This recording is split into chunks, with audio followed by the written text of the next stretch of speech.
Sabi ng mga kritiko ni Trump na niloloko lang daw ng gobyerno ng Iran ng presidente na hindi mo dapat pagkatiwalaan ang rehimen ng Iran. Paano tumugon si Trump doon? Hindi ako nagtitiwala sa Iran. Bakit? Sinasabi mo bang nagtitiwala ako sa Iran? Ako ang huling taong magtitiwala sa Iran. Palagi silang nagsisinungaling sa akin. Mayroon tayong ganap na kontrol sa kipot ng Hormuz ngayon. At sa isang punto, baka may gawin sila at pagkatapos ay wawasakin sila. Pasensya ka na kung natawa ako, pero ang totoo, nangyari na ito dati. Paulit-ulit nating naririnig siyang nagsasabi na either buburahin niya sila sa balat ng lupa o makikipagnegosasyon siya. At una sa lahat, hindi sila nakikipagnegosasyon. At sa katunayan, kabaligtaran pa nga. Biglang sinasabi ng rehimen na hihingi sila ng kompensasyon para sa pinsalang ginawa ng Estados Unidos at Israel nung panahon ng digmaan. Ngayon, sinabi kong nung digmaan. Ang tanong, nagpapatuloy pa ba ang digmaan? At itinuro mo ang mga kritiko ni Trump. Ngayon, gusto kong sabihin ng isang bagay. Alam mo, nakikita natin ito. Ang mga Amerikano at Israeli ay tinitingnan ito mula sa magkaibang pananaw, pati na rin kay Pangulong Trump. Ngayon, ang kaliwa sa Israel na nagpapahalaga pa rin kay Trump para sa lahat ng nagawa niya ay masaya nang sabihin na ang lahat ng hindi maganda tungkol sa digmaan o hindi digmaan at lahat ng proxy ay kasalanan ni Netanyahu, ang punong ministro ng Israel. At sa Amerika, ibang-ibang sitwasyon. Si Trump, kahit itinatanggi niya ito, ang kanyang kasikatan ay pababa ng pababa. At ito ay nagmumula sa kaliwa. Gayon din, palaging galit ang kaliwa sa mga Republikano at lalo na kay Trump. Pero pati na rin mula sa kanan at hindi lang mula sa mga groypers na iniiwan na ang Partido Republikano. Galing din ito sa mga makakanang lubos na sumusuporta kay Trump. Kaya ang kailangan natin pag-usapan ay kung bakit may ganitong ibang pananaw. At ano kaya ang pakay ni Trump?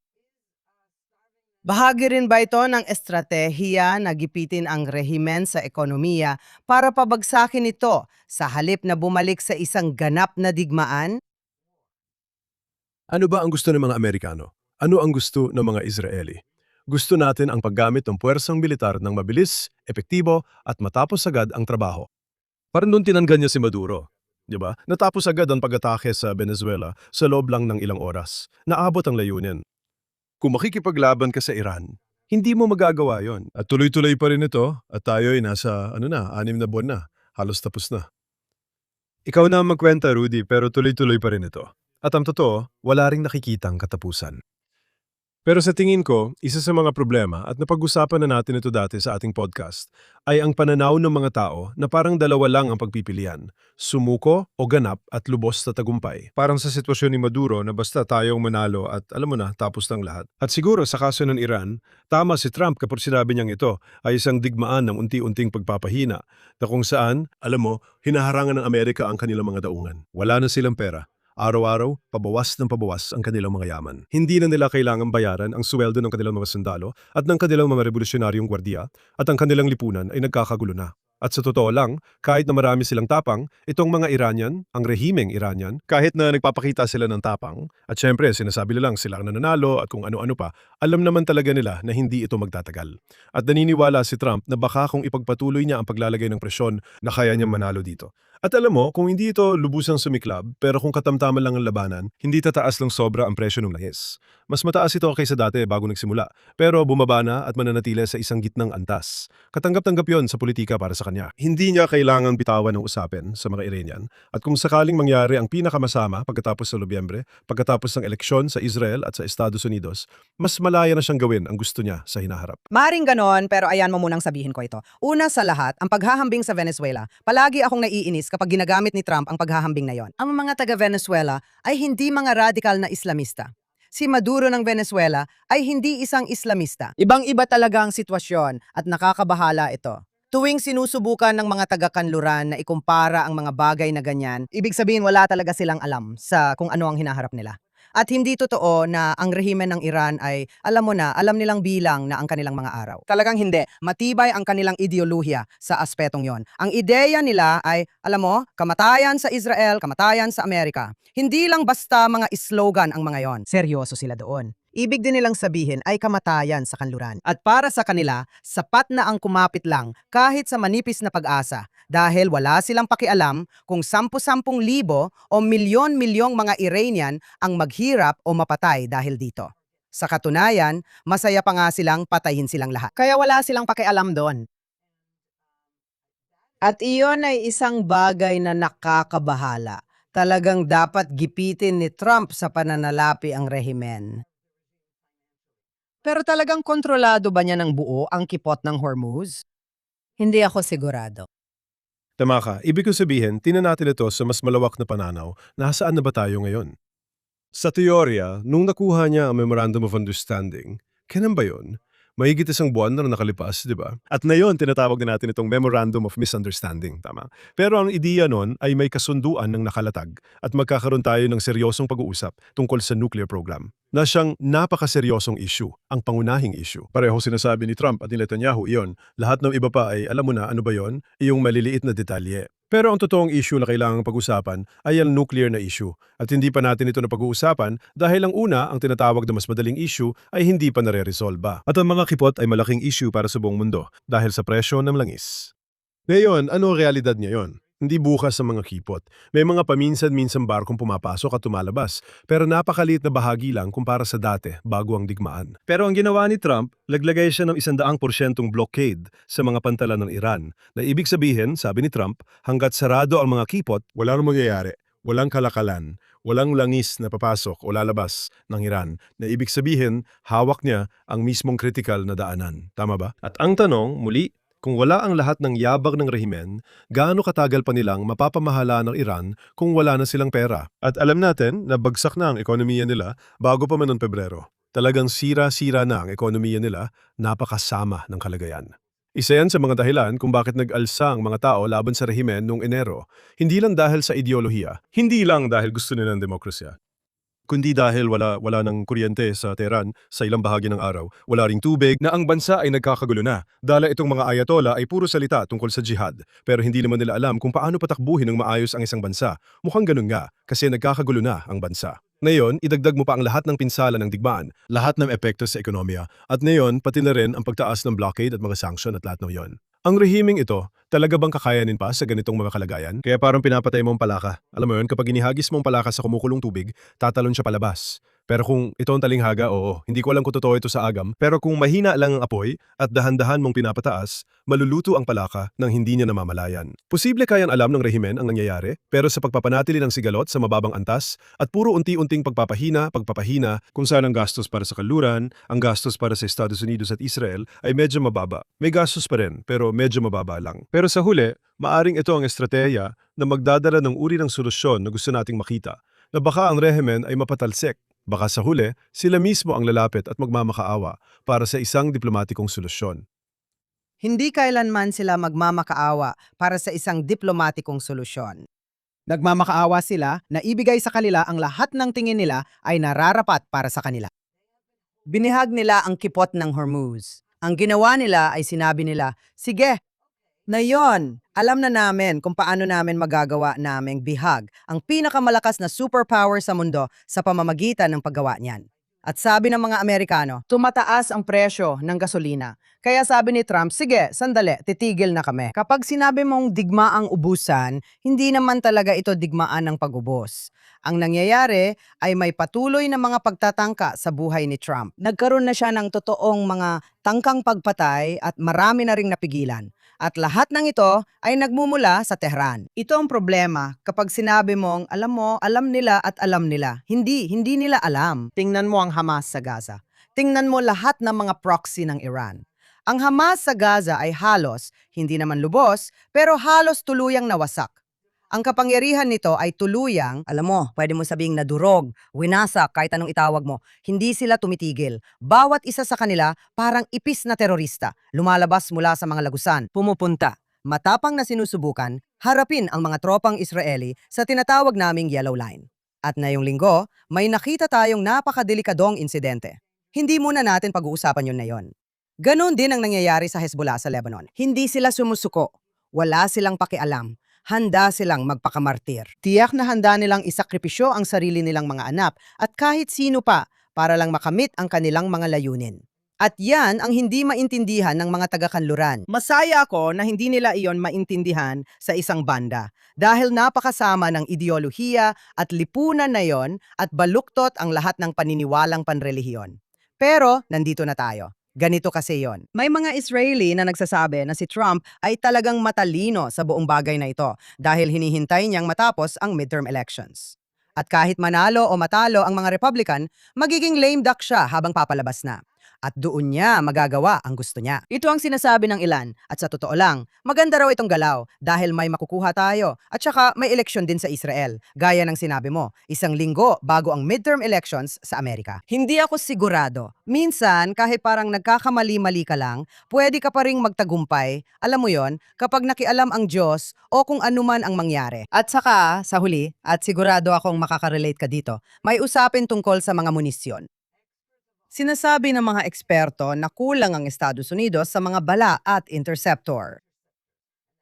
At nangyari yon dahil sa pagbibigay ng mga interceptor sa Ukraine at dahil sa lahat ng mga interceptor na nagamit sa Gulf. Dahil alam ng Republikang Islamiko na sige lang tayo sa Gulf, wala namang mangyayari sa atin. Sila lang naman. At pagkatapos, lumapit ang mga estado sa Gulf kay Trump at pakiusap, tapusin na ang digmaan, pakiusap, tapusin na ang digmaan. Mapapansin mo na hindi inatake ng Iran ang Israel dahil sa mismong dahilan na yon, dahil alam nilang babalik tayo sa buong aksyong militar.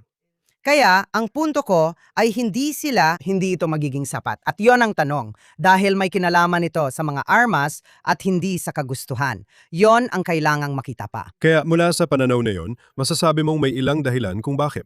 Ang estratehiyang ito ng pagpapalatili ng labanan, hindi pagtatapos ng labanan, hindi pagsuko at paggawa ng kasunduan na gusto ng rehimeng ito. Oo, pero sa pagpapanatili ng labanan sa mas mababang antas o isang patuloy na digmaang ubusan, ekonomikong blockade at iba pa na may dalawang layunin. Ang isang layunin ay makaladpas tayo ng Nobyembre kung kailan mas magiging malaya ang Pangulo na kumilos. At ang isa pang layunin, gaya ng sinabi mo, ay ginagamit ba ng Israel at Estados Unidos ang panahong ito ng pahinga, kumbaga itong pansamantalang pahinga, tama?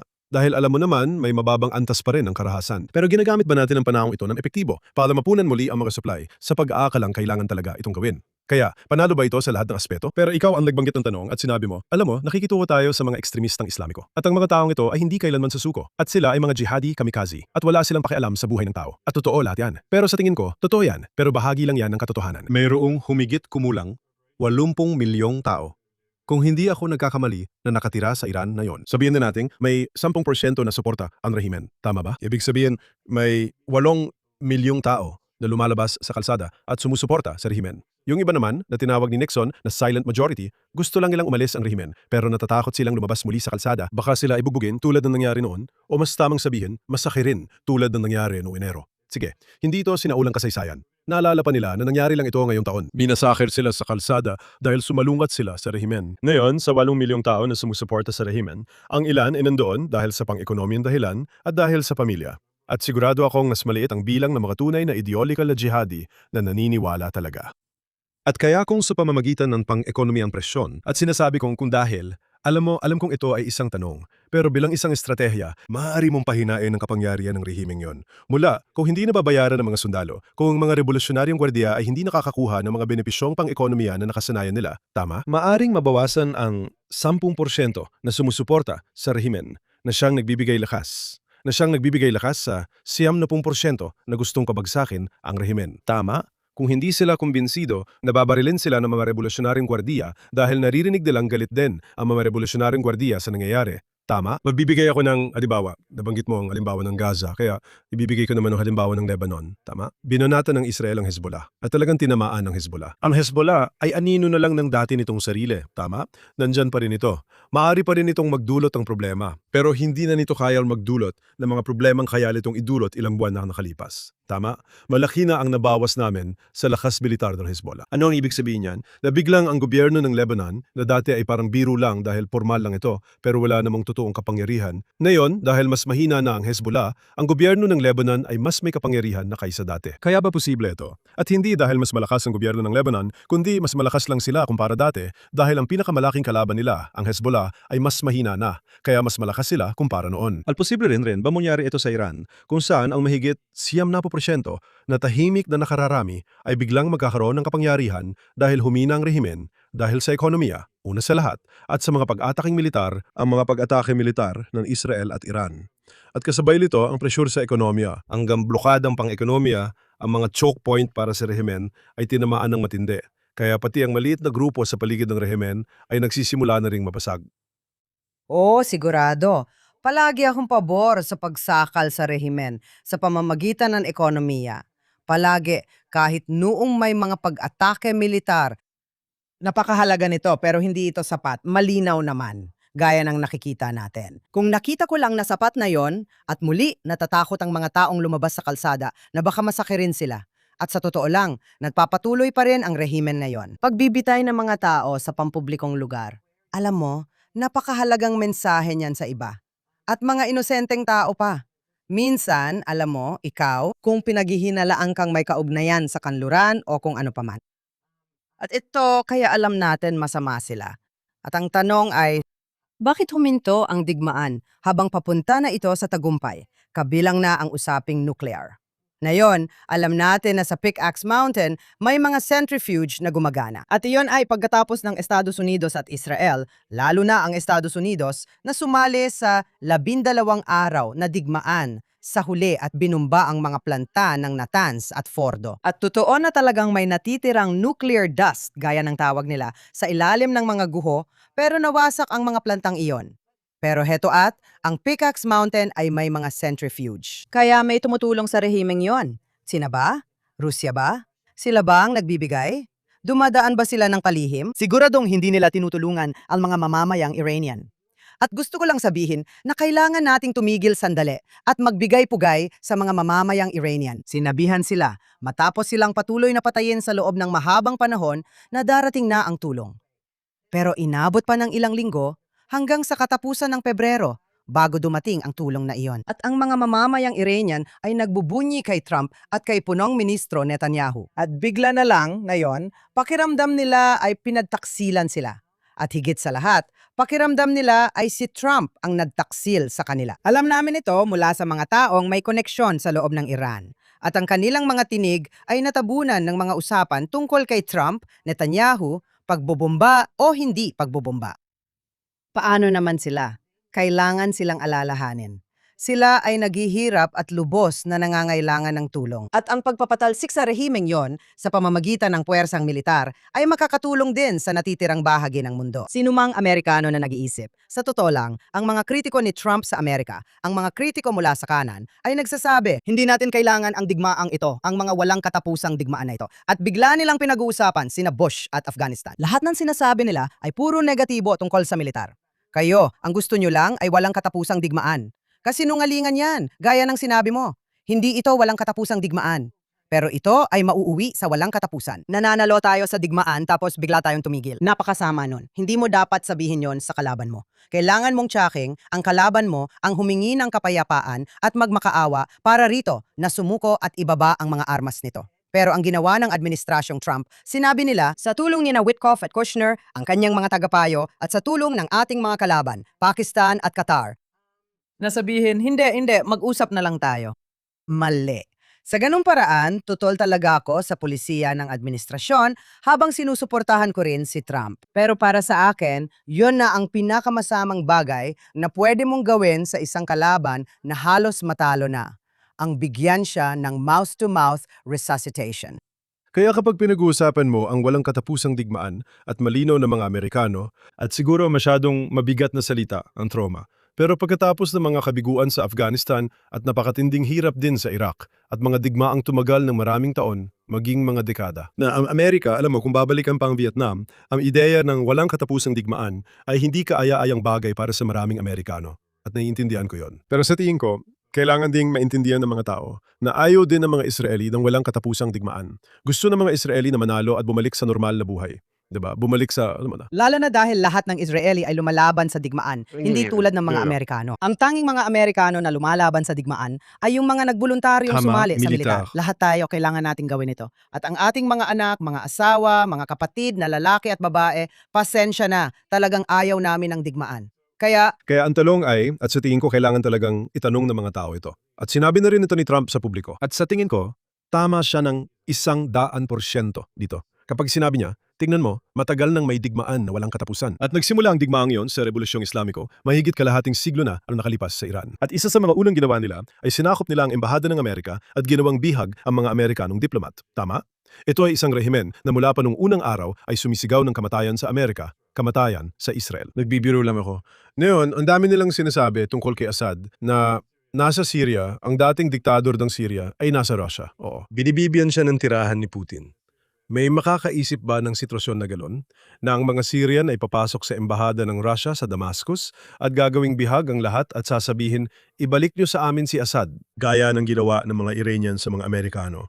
Hindi papayag ang mga Ruso kahit sandali lang. At bakit ko nasabi yon? Ito ay isang rehimen na mula pa sa simula ay laban sa Amerika, laban sa kanluran, laban sa mga Hudyo at laban sa Israel. Tama ba? Kakilakilabot na rehimen. Nagdeklara na sila ng digmaan laban sa atin. Parehong Amerika at Israel ay dating may napakagandang relasyon sa Iran. Hindi ito tungkol sa iba, kundi sa pagparaphrase kay James Carville, tungkol ito sa rehimen, tangga. At kailangan mong tanungin ang sarili mo, tama ba? Kahit ngayon na may mga problema sa presyo ng gasolina, kung yung mga Iranian, hindi ko dapat sabihin yung mga Iranian, kung yung rehimeng Iranian ay nagkaroon ng sandatang nuklear, tama ba? Kung ganon, buong mundo ay magiging bukas sa ganitong pananakot. Sa madaling salita, hanggat ang rehimeng ito ay ganito pa rin, inuulit ko, rehimeng ito ang problema. Ang rehimeng ito ay nagdeklara ng digmaan laban sa atin. Maganda kang sabihin na tutol ako sa walang katapusang digmaan, pero nasa isang walang katapusang digmaan ka na. At ang tanong ay, hahayaan mo ba ang kaaway na ito ng kanluran, ng Estados Unidos, ng Israel? Hahayaan mo ba silang magkaroon ng sandatang nuklear?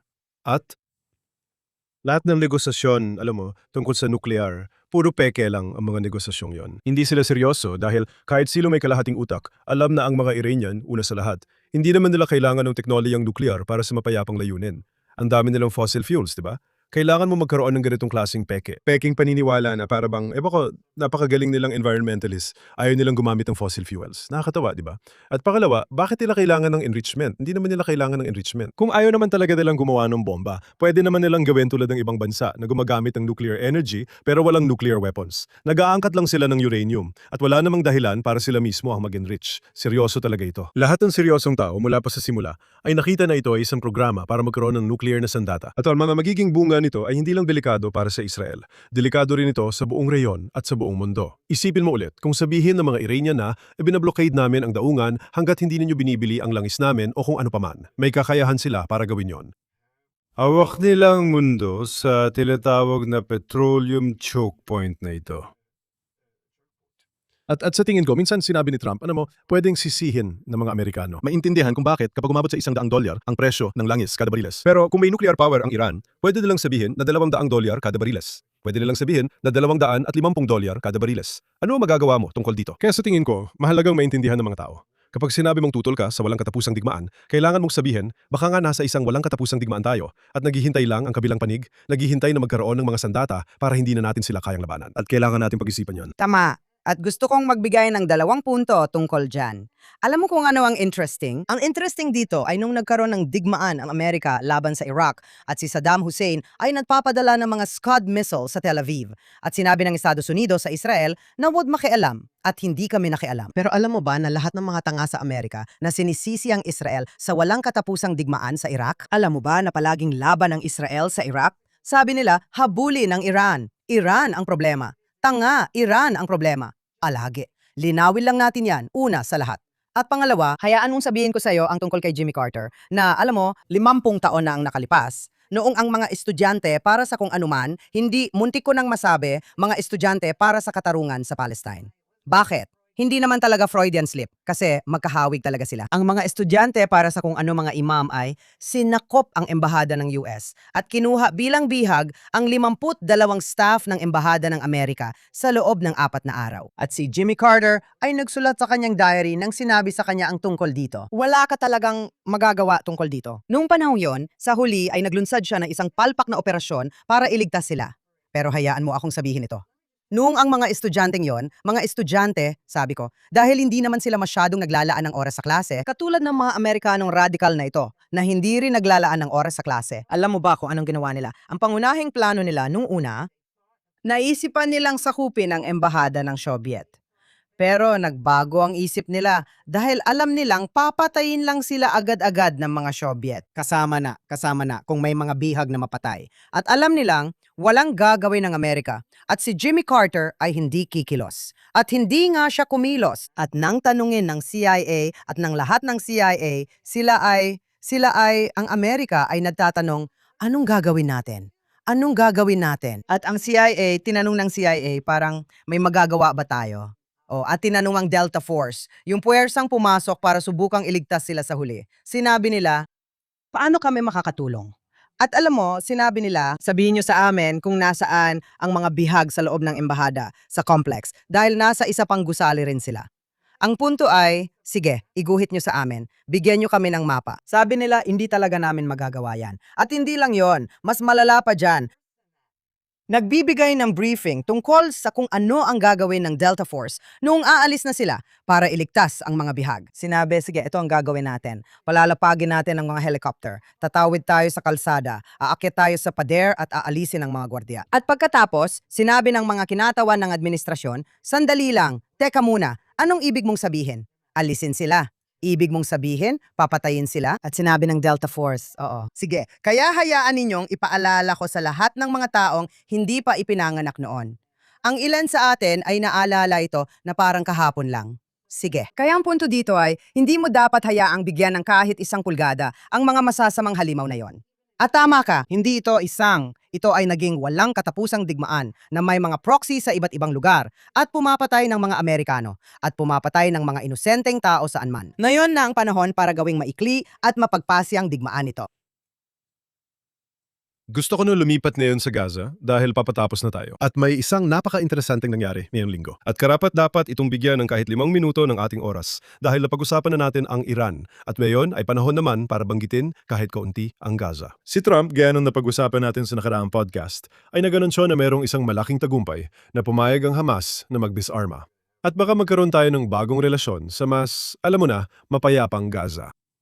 At mayroong 15 puntong plano na nakalatag sa mesa na ang, ano na ulit tawag doon, ang komite ng ang Ange Hud ng Borface. Kapayapaan ay nakikipag-usap sa Hamas, kabilang na ang pagbibigay ng pera para matulungan sila na, ano nga ba ang tawag doon, pampadulas kumbaga, at iba pa. At pagkatapos, tumayo si Netanyahu sa harap ng publiko at sinabi niya, hindi tinatanggap ng Israel ang 15 puntong plano na ito. Tinanggihan ito ng Israel at pagkatapos lahat ay tumutok na kanilang mga kamera sa Washington. Sabi nila, uy, magagalit ang mga Amerikano.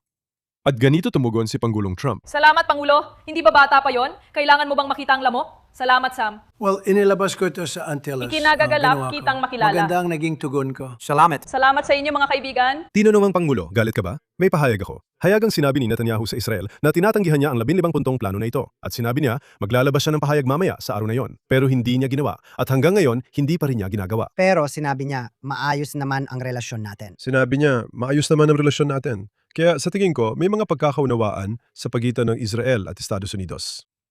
At ang mga pagkakaunawaan iyon ay nawala talagang mangyayari hanggat hindi talaga nagdi-disarm ang Hamas. Sa madaling salita, ang ebidensya ay makikita sa resulta. At hindi kailangang umatras ang Israel. Hindi kailangang umalis ang Israel. Hindi kailangang kumilos ng husto ang Israel sa kahit anong usapin.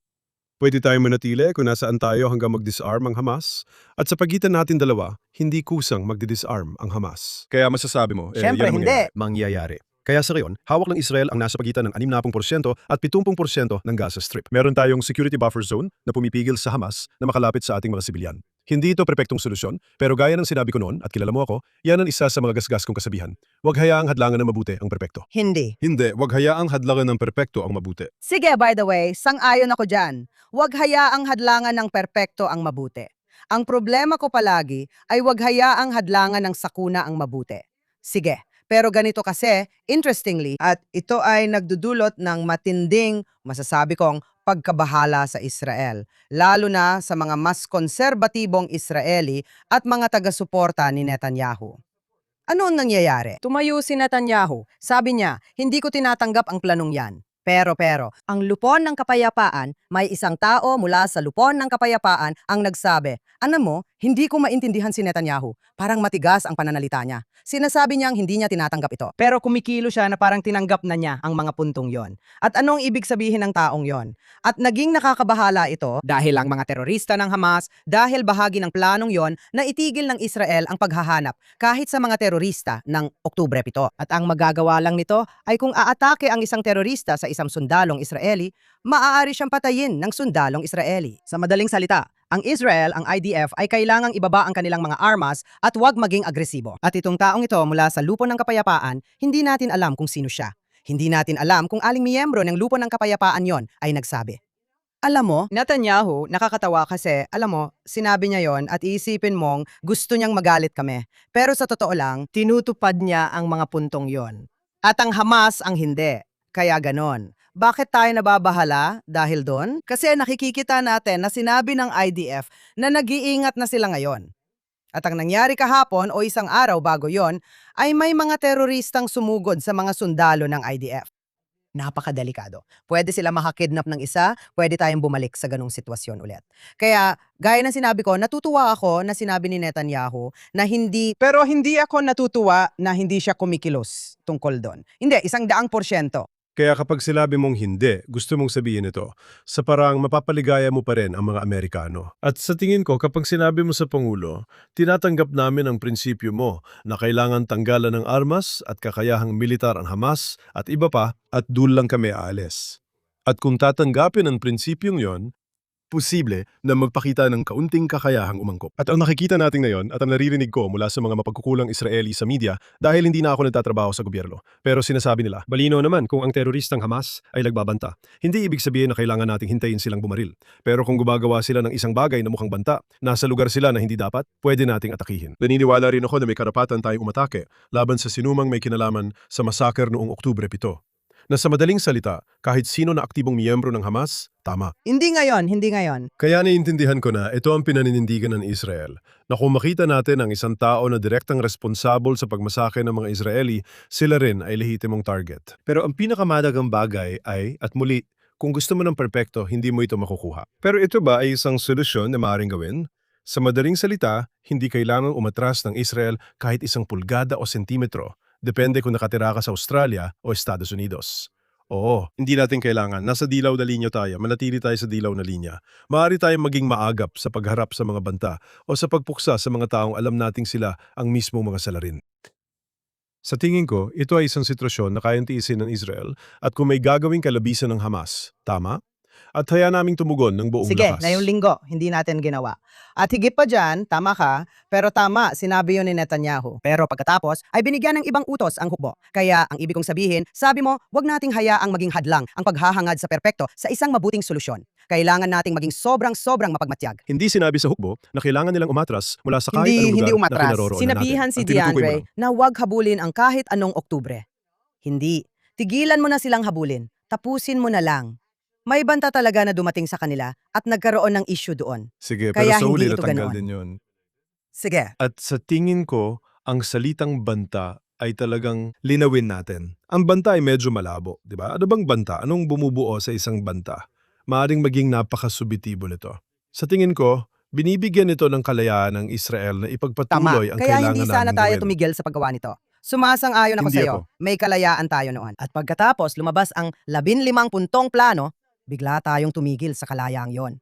Kaya ang sinasabi ko, sa aktual na sitwasyon, medyo nagpaubaya tayo sa 15-point plan. Na iyon nang hindi sinasabi na ginagawa natin. Kaya hindi man lang tayo nabibigyan ng pagkilala. Hindi tayo kinikilala sa pagtanggap sa plano, pero kumikilos na tayo. Kaya delikado yon at makikita natin kung ano ang mangyayari sa susunod na linggo. Una sa lahat, totoo yan. Pero kapag sinabi mong hindi tayo nabibigyan ng pagkilala, siguro ang BBC at CNN ay hindi tayo kinikilala. Pero siguro ang pinaka-importanteng tao sa Washington DC ay kinikilala tayo. At nakita natin yon sa video. Pangalawa, tayo, kapag nakita ulit tayo sa susunod na linggo, at syempre inaabangan ko yon, Ruthie, pero baka makita mo na talagang may napatumba na ang Israel. Muli, lumilitaw ang mga banta. Kung may target na pwedeng tirahin, hindi ko nakikitang biglang titigil ang Israel sa pagtira. Kung makakita tayo ng isang mamamatay tao mula sa Hamas, isang taong gustong pumatay sa atin, iyon ay isang banta. at maaari natin silang patayin. Tama, sige. Kaya nating pagtalunan ang mga puntong yon o kung ginagawa pa ba natin yon o hindi dahil tapos na. Ang oras natin at marami pa tayong kailangang pag-usapan. At gusto lang naming magtapos sa isa pang punto. Muli, gusto ko lang sabihin ng personal na hindi namin nakakalimutan ang mga mamamayang Iranian at alam namin naghihirap kayo at sinusuportahan kayo ng Israel. At kailangan kong sabihin, kung may pagkakaisa man sa Israel na talagang mahirap hanapin sa Israel, lalo na bago ang eleksyon, lahat sa Israel ay nakikiramay. Lahat ay nakikiramay sa mga mamamayang Iranian at nananalangin para sa araw na kayo ay makalaya mula sa mga kamay ng mga halimaw na iyon. Amen. Kaya babalik kami muli sa susunod na linggo. Inaabangan ko yon.